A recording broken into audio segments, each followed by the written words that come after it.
जय श्री राम। इन दिनों सर्वत्र राम नाम की गूंज है। हर मुंह से निकल रहा राम नाम की चर्चा है। आखिर हो भी क्यों नहीं, वर्षों वर्ष के बाद कोटि जनों के आराध्य अपने निज निवास पर, अपने जन्मभूमि पर विराजने वाले हैं।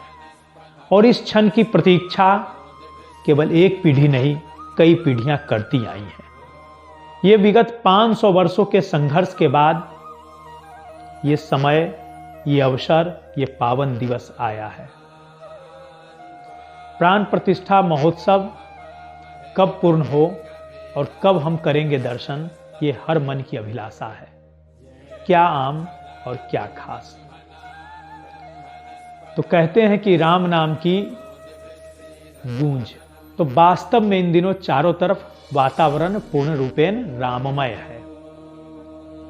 दुनिया भर से ऐसी खबरें, ऐसी चर्चा आ रही हैं कि दुनिया के इस देश में, दुनिया के उस देश में, मतलब कि दुनिया के हर कोने से ऐसी खबरें आ रही हैं। लोग इस अवसर पर वो भी किसी न किसी रूप में सहभागी हो रहे हैं। अभी अमेरिका के अंदर, अमेरिका का वो इलाका जहां बहुत ठंड है, वहां लोगों ने बड़ी संख्या में रैलियां निकाली।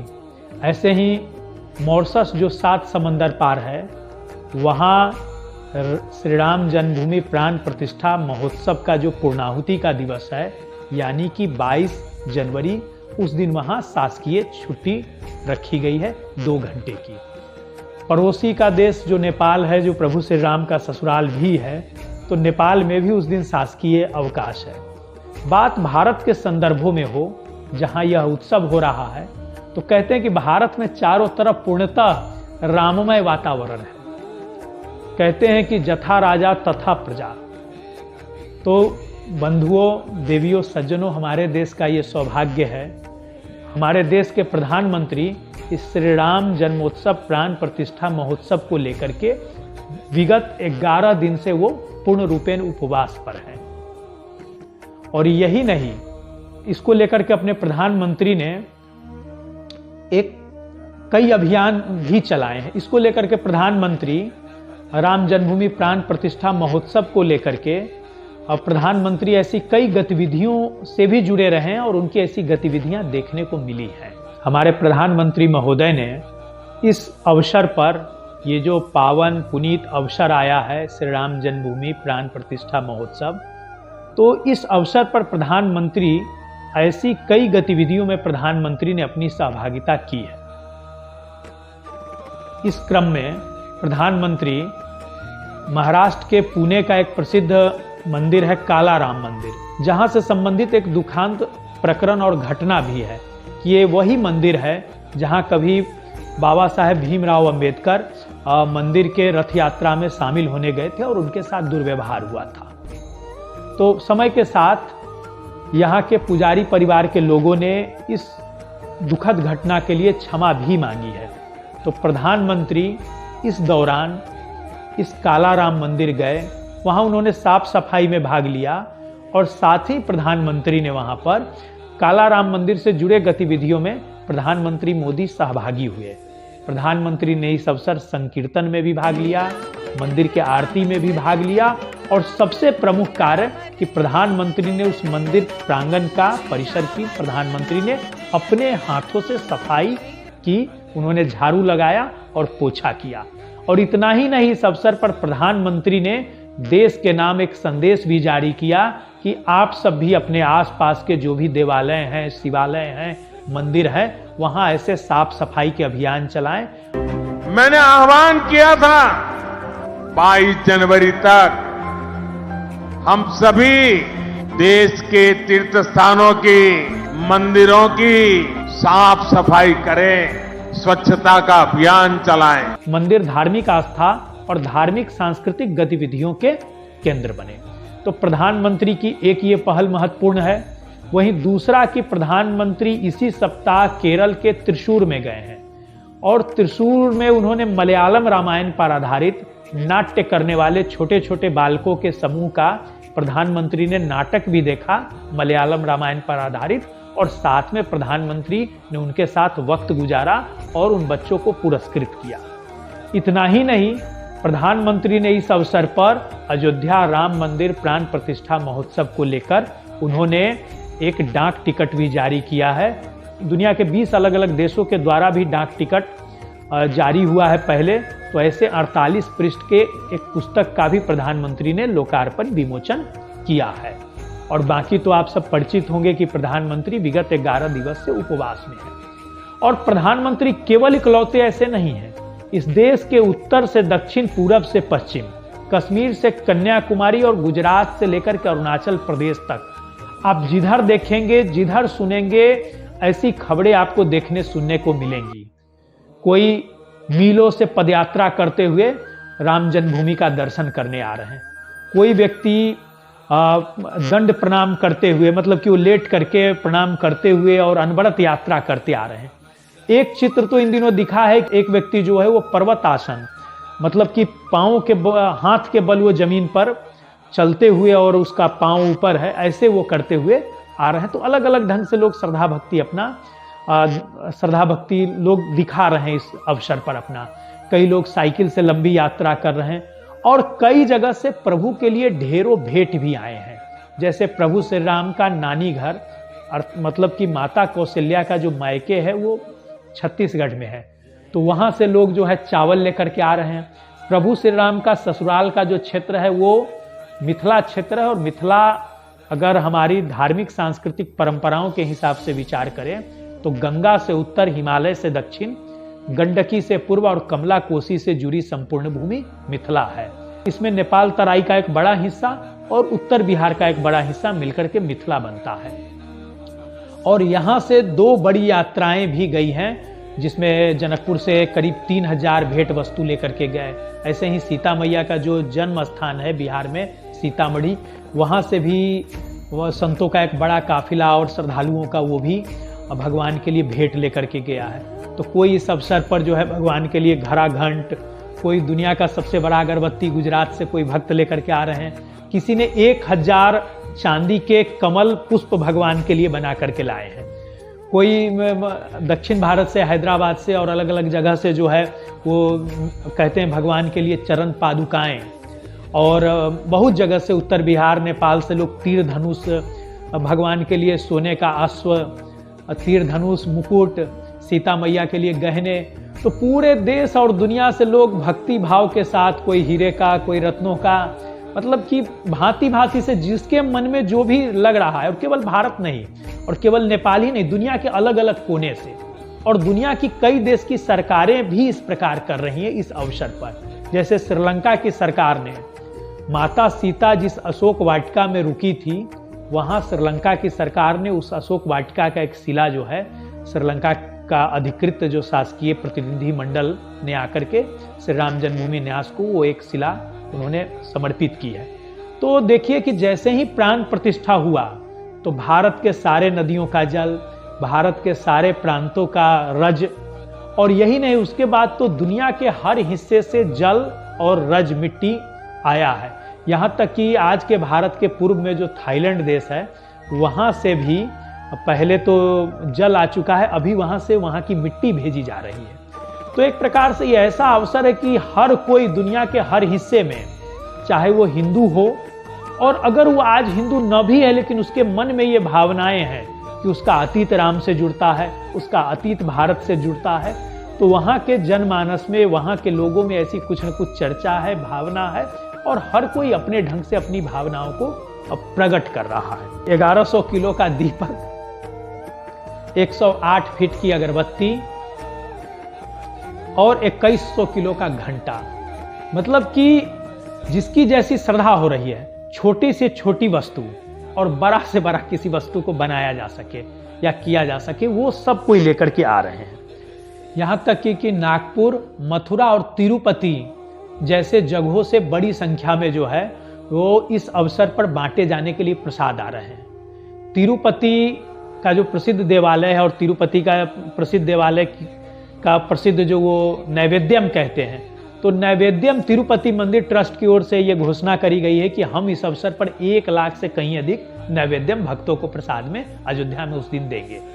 ऐसे ही नागपुर से बड़ी संख्या में और मथुरा से पेड़ा और लड्डू जैसे मिष्ठान इत्यादि मतलब इस अवसर पर भक्तों के लिए अयोध्या भेजे जा रहे हैं। तो मतलब खाने की वस्तु, श्रृंगार की, माता सीता के लिए विशेष साड़ियाँ बनी है गुजरात में, और तो अलग अलग जगह से ऐसा सब कुछ हो रहा है। और ये बड़ा ही पावन अवसर है, और जो कोई भी जिस रूप में अयोध्या लेकर के कुछ भी भेंट जा रहे हैं या फिर अपने यहाँ कुछ वो कर रहे हैं, क्योंकि इस अवसर पर विश्व हिंदू परिषद की ओर से तो ये घोषणा आई है कि इस अवसर पर आप सब जो है अपने यहाँ स्थानीय जो मंदिर है गांव में, आपकी बस्ती में, वहाँ संकीर्तन करें और उस दिन जो है दीपोत्सव करें, और हर घर पर, मंदिर में तो जलाएं ही, गांव बस्ती को भी सजाएं और हर घर पर आप 5 दीपक जलाएं। और ये किसी मतलब विश्व हिंदू परिषद के द्वारा कहा गया है, लेकिन ये केवल किसी संगठन के नाते नहीं, आप आसपास देखेंगे हर कोई अपने स्तर से,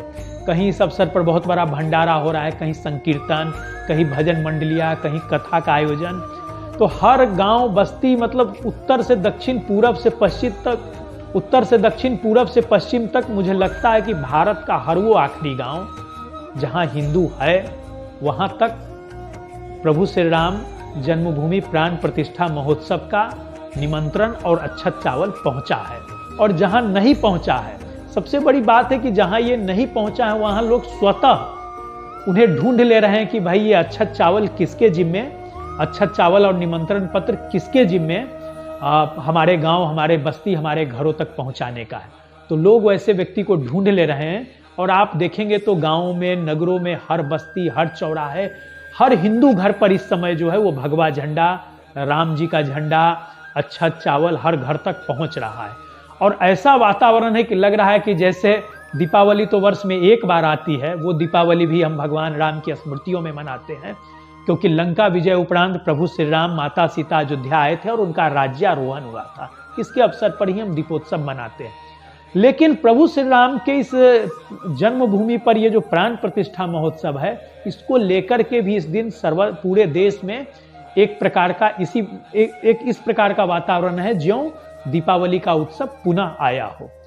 और ये ऐसे नहीं हो रहा है, ऐसे भी कहते हैं कि राम कृपा बिनु सुलभ न होही। ये भक्ति और ये श्रद्धा जो है, जो उमड़ी है, ये कहते हैं कि बिना राम की कृपा की नहीं है। चाहे आप अपने गांव पर उस दिन अपनी बस्ती में कुछ कर रहे हो, या फिर अयोध्या जो लोग जा रहे हैं, तो बिना प्रभु राम के कृपा के संभव नहीं है। क्योंकि ऐसे भी रामचरितमानस में तुलसी बाबा कहते हैं कि राम कृपा बिनु सुलभ न होई। तो बिना राम जी के कृपा के ये वातावरण नहीं बना है। नहीं तो इस देश में स्वतंत्रता के उपरांत अब तक भी सरकारें थी, अब तक भी राम मंदिर का मुद्दा हल हो सकता था, और प्रभु श्री राम अपने जन्म स्थान पर एक दिव्य भव्य मंदिर में विराज सकते थे, बजाय किसी टेंट में रहने के।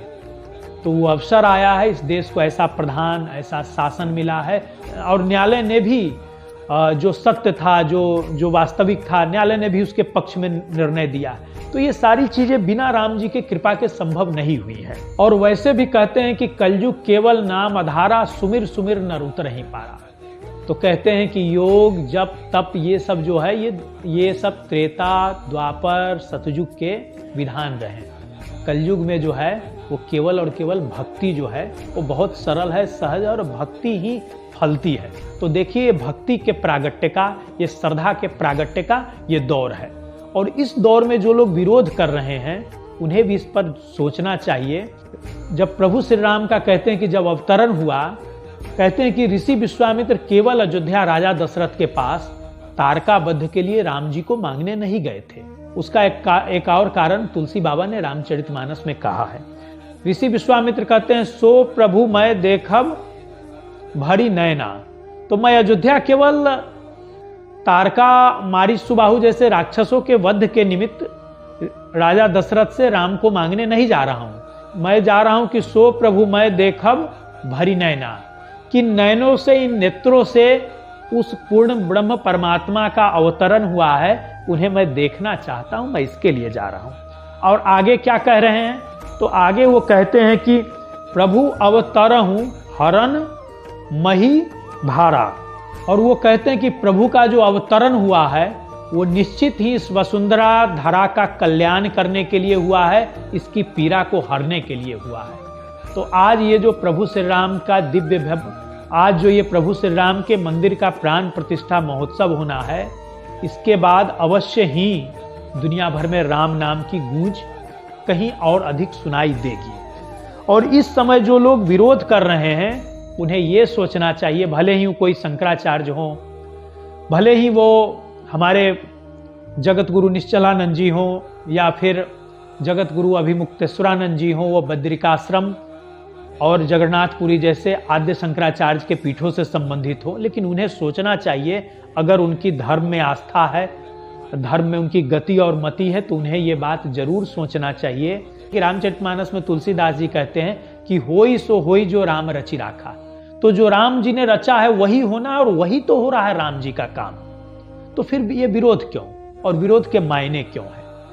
तो मुझे लगता है कि राम नाम की धूम है, तो एक तरफ क्या है कि बड़ी संख्या में लोग श्रद्धा, भक्ति, प्रेम, अनुराग लेकर के दुनिया भर से, दुनिया के जिस कोने में जिनके लिए संभव है या जिनको निमंत्रण है वो तो अयोध्या आ रहे हैं, लेकिन जो इस अवसर पर अयोध्या नहीं रहने वाले हैं वो भी दुनिया के जिस कोने में है, श्रद्धा भक्ति के साथ इस दिन वो उत्सव मना रहे हैं, वो अपने आराध्य को प्रणाम कर रहे हैं, इस अवसर का वो आनंद ले रहे हैं। वहीं एक दूसरा पक्ष है जो दुर्भाग्यपूर्ण है कि इस अवसर पर कई लोग जो है इस प्राण प्रतिष्ठा महोत्सव का विरोध कर रहे हैं, जबकि विरोध का कोई मतलब नहीं है।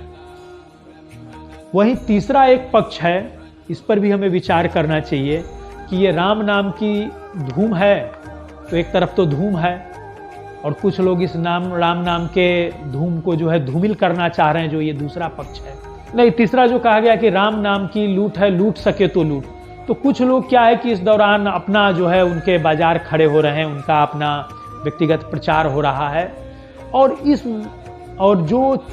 जो हो रहा है वो कई मामलों में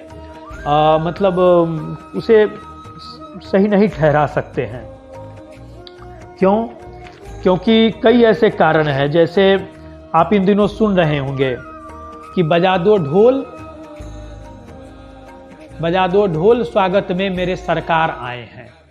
अब आप सोचिए कि प्रभु श्री राम का जन्म जो है वो अवध का है, प्रभु श्री राम का ससुराल जो है वो मिथिला का है। अवध की बोली में भी माधुर्यता है और मिथिला की बोली तो बहुत ही मीठी और मधुर है।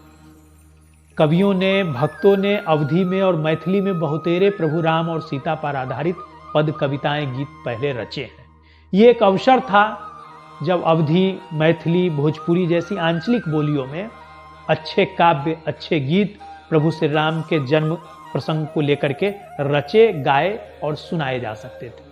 लेकिन इसके बजाय भेड़ चाल में ऐसे गीत आ रहे हैं कि बजा दो ढोल मेरे सरकार आए हैं। तो बताइए कि प्रभु श्री राम जो कन-कन में व्याप्त है, जो छन-छन में व्याप्त है, वो कहाँ चले गए थे और कहाँ से कहाँ आएंगे? वो थे। और ये जरूर है कि हम अगर सगुण भक्ति करते हैं, अगर हम ब्रह्म के सगुण रूप पर विचार करते हैं, तो क्या है कि सगुण ब्रह्म है, तो सगुण ब्रह्म को लेकर के उनकी मान्यताएं और मर्यादा भी है। प्रभु का राग लगेगा, प्रभु का भोग लगेगा, उनका स्नान होगा, श्रृंगार होगा, प्रभु के शयन का समय है, प्रभु के भोजन का समय है। तो ये जरूर एक दुखद था, एक बहुत ही कहें कि हमारे लिए शर्म का विषय था कि हमारे कोटि जनों के आराध्य, मर्यादा के पुरुषोत्तम, अजानुभुज, दीन बंधु, राजीव नयन, कोदंड राम, तो ऐसे हमारे प्रभु जो है वो वर्षों बरस से प्रभु के जन्मभूमि पर एक आताताइयों के द्वारा प्रभु के उस पावन जन्मभूमि पर प्रभु के पावन जन्मभूमि पर एक षड्यंत्र पूर्व एक प्रभु के पावन जन्मभूमि पर आताताई आक्रांताओं के द्वारा एक मस्जिद खड़ी कर दी गई थी, और वो मस्जिद टूटी। तब भी ये दुर्भाग्य रहा कि बरसों बरस तक हमारे आराध्य तंबू में थे। तो भाई गीत तो होने चाहिए, लेकिन गीत अवधी, गीत भोजपुरी, गीत जो है मगधी, गीत जो है मैथिली में, वो प्रभु राम के जन्म के प्रसंग के होने चाहिए। एक और गीत है कि राम आएंगे तो अंगना सजाऊंगी। इस गीत के बहुत चर्चे हैं। गाने वाली लड़की संभवतः बिहार की है और प्रधानमंत्री ने भी इनकी प्रशंसा करी है। वास्तव में गीत भी सुंदर है और स्वर भी कर्णप्रिय है। किंतु राम आएंगे तो अंगना सजाऊंगी, तो राम गए कहां थे? अरे राम को लेकर मानस में तुलसी बाबा कहते हैं कि पग बिनु चलहि सुनहि विधि काना, कर विधि कर्म करहि विधि नाना। आनन रहित सकल रस भोगी, बिनु बानी वक्ता बरजोरी। तो राम तो ऐसे हैं कि बिनु पग चलहि, बिना पैर के भी वो चल सकते हैं। बिनु पग चलहि बिनु पग चलहि सुनहि विधि काना, वो बिना कानों के भी सुनते हैं। सुनहि विधि काना, आनन रहित सकल बस भोगी, बिना इंद्रियों के भी वो सकल रस को भोग सकते हैं और बिना जुबान के भी उनकी बातों का कोई जोर नहीं है। मतलब कि बिनु पग चलहि सुनहि विधि काना, कर विधि कर्म करहि, बिना हाथों के वो हर कर्म कर सकते हैं। तो भगवान सगुण है, निर्गुण है, साकार है, निराकार है।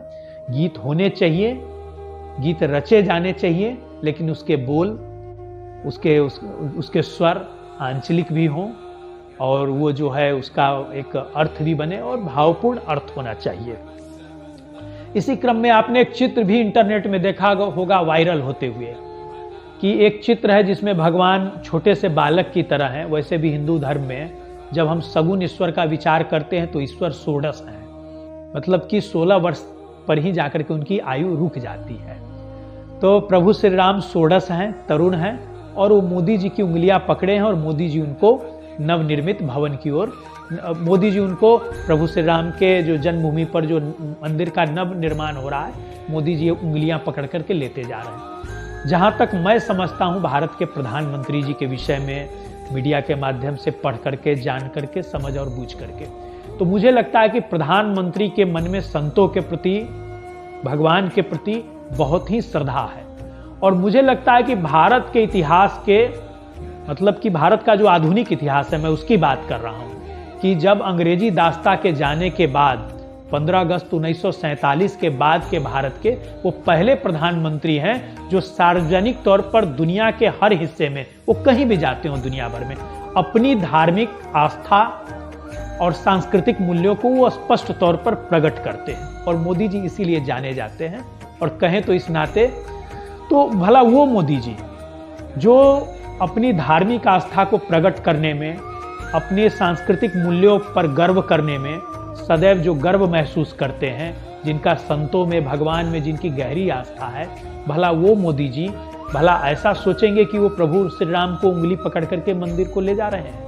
तो ये क्या है कि ऐसी चीजें भी इस दौर में मार्केट में चल रही है। तो ऐसे गीत, ऐसे चित्र, वास्तव में ये कहीं मुझे नहीं लगता कि ये उचित है। वैसे आप लोगों का अपना भी मंतव्य हो सकता है। यही कहते हैं, दूसरा केवल यही नहीं हो रहा है।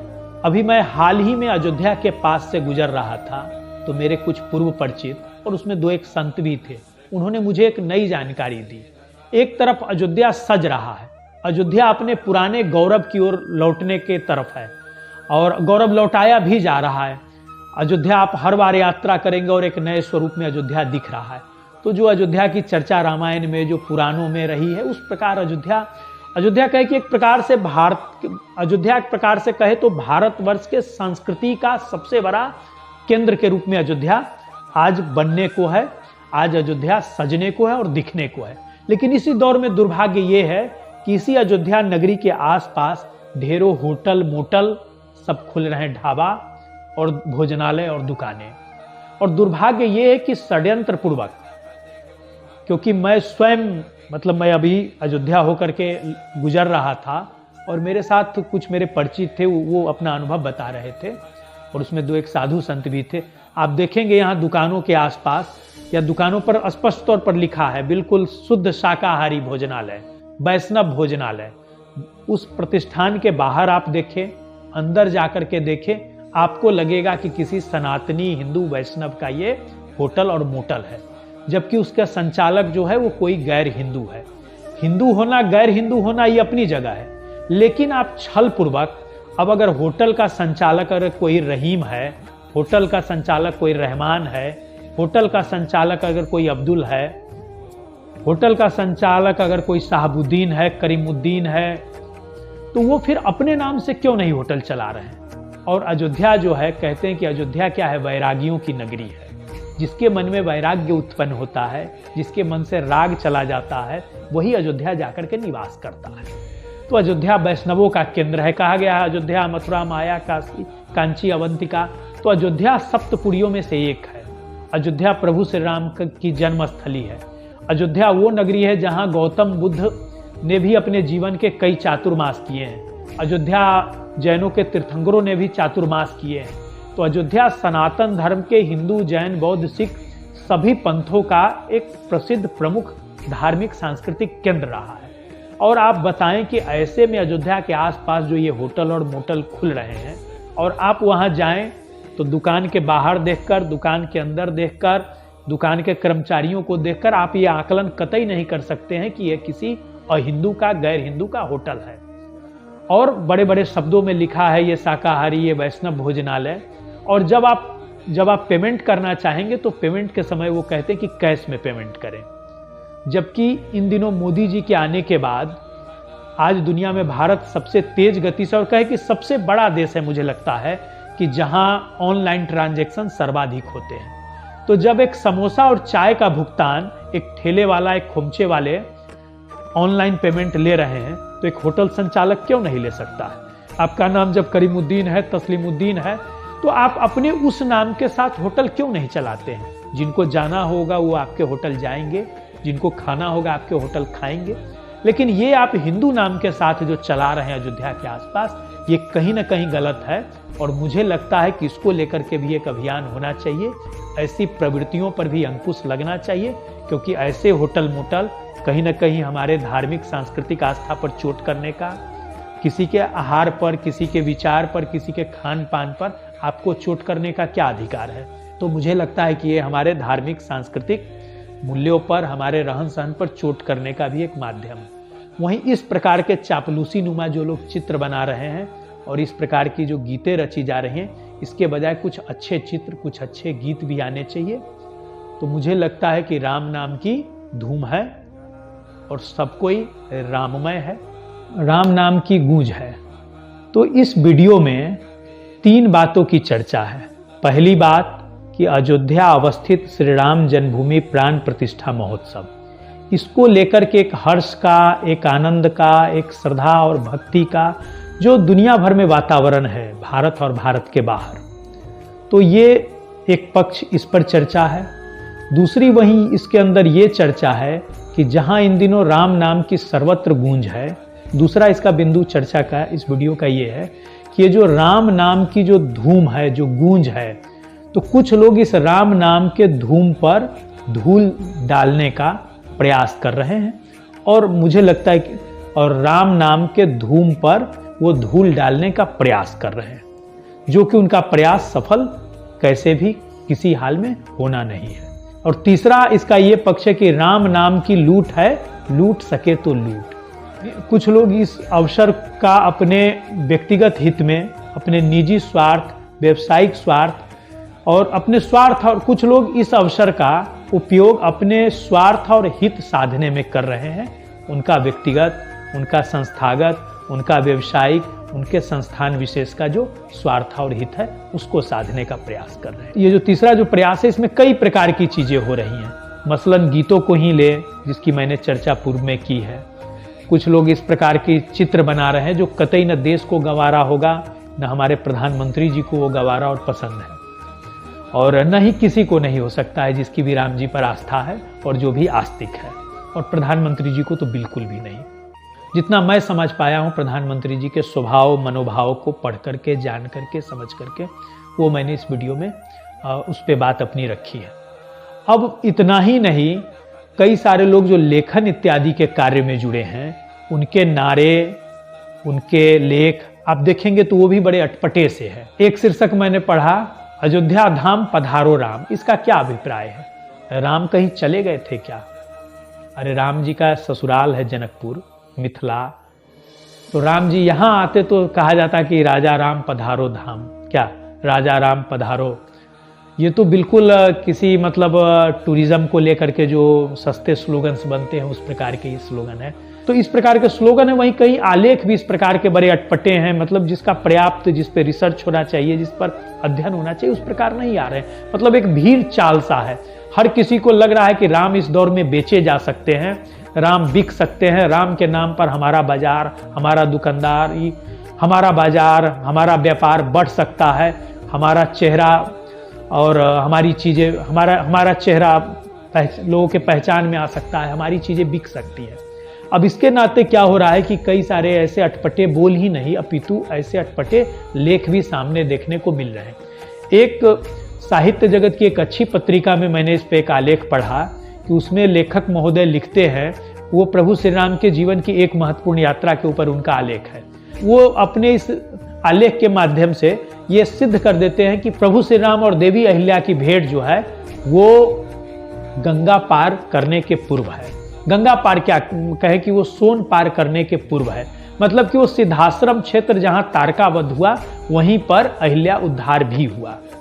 ठीक है, उनकी बात पूरी तरह काटी नहीं जा सकती, वो आंचलिक तौर पर, आंशिक तौर पर वो सत्य है, क्योंकि इसके संदर्भ दो राम कथाओं में है। लेकिन वाल्मीकि रामायण से लेकर के दुनिया के ज्यादातर राम कथाओं में देवी अहिल्या और प्रभु श्री राम की भेंट जो है वो मिथिला क्षेत्र में हुई है। तो अगर आप कुछ लिख रहे हैं प्रभु श्री राम की यात्रा पर और आपने रामायण का अध्ययन नहीं किया है, अलग अलग राम कथाओं में आपकी गति मति नहीं है, तो आप जो लिखेंगे वो क्या लिखेंगे। तो ऐसी चीजें भी देखने को मतलब ऐसी चीजें भी देखने में आ रही। वहीं कई सारे लोग जो है अयोध्या और श्री राम को लेकर जगह जगह गोष्ठी की, वो सामाजिक दृष्टिकोण से आप देखें तो वो समाज के उस वर्ग से या उस वर्ण से या उस व्यवस्था विशेष से नहीं है जिनके अंदर इन चीजों को लेकर गहरी आस्था या आस्था रहनी चाहिए। तो उनका मतलब उनका इस नाते प्रशंसा तो होना चाहिए, लेकिन उन्होंने एक कार्यक्रम में, एक ऐसे ही मतलब एक समारोह में, एक आयोजन में उन्होंने ऐसे ही कहा कि दक्षिण में राम कथाएं बहुत पहले, दुनिया में सबसे पहले दक्षिण में राम कथाएं रची गई। अब ये उत्तर और दक्षिण का तो विषय है नहीं, विषय ये है कि राम कथा जिस किसी ने भी रचा है उसके सीधे सरल स्पष्ट संकेत तुलसी बाबा रामचरितमानस में ही करते हैं। कहते हैं कि नाना भांति राम अवतारा, रामायण सतकोटि अपारा, और कहीं सुनहि सब विधि बहुसंता। तो फिर इसमें चर्चा और वाद विवाद का कहां विषय है। अगर आप कहे कि दक्षिण में सबसे पहले रामायण रचा गया, तो फिर वाल्मीकि जी का रामायण क्या है, इंडोनेशिया का प्रसिद्ध काकविन रामायण क्या है। तो ऐसे कई सारी राम कथाएं हैं जो भारतवर्ष और दुनिया के अलग अलग हिस्से में रची गई हैं, और सबका उद्देश्य एक ही है कि प्रभु श्री राम माता सीता की अमिट, अद्वितीय, अकल्पनीय, अद्भुत आदर्शों वाली कथा को समाज में स्थापित करें। तो इस समय जिस प्रकार का लेखन आ रहा है, जैसी संगोष्ठी चर्चाएं हो रही है, वो कहीं ना कहीं वो भी लग रहा है कि बिल्कुल बाजार, मतलब वो क्या कहते हैं, वो भीड़ में है, और बिल्कुल इसी बहाने खुद को और खुद की चीज़ों को हमें लोगों के बीच एस्टेब्लिश कर देना है, स्थापित कर देना है। तो ये इसका तीसरा पक्ष है कि भाई राम नाम की लूट है, और लूट सके तो लूट। तो इस लूट को लेकर के समाज को, शासन को, हम सबों को भी इस पर भी विचार करना चाहिए, क्योंकि अगर हम ऐसी चीज़ों पर अगर विचार नहीं करेंगे, हमारी सहमति होगी या हम ऐसी चीज़ों को प्रश्रय देंगे या स्वीकारेंगे, तो कहते हैं कि गंगा जल के साथ अगर ज़्यादा गंदगी आए तो गंगा के जल में भी शरण पैदा हो जाती है। तो इस प्रकार के अवशिष्ट कूड़े कचरे जैसी चीज़ें जो है वो नहीं आनी चाहिए। तो ये इस वीडियो में ऐसे 3 बातों पर कुल मिलाकर के चर्चा है, मुझे लगता है। बाकी आप सब अपना मंतव्य कैसा लगा वीडियो जरूर बताएंगे कमेंट बॉक्स में। जय श्री सीताराम।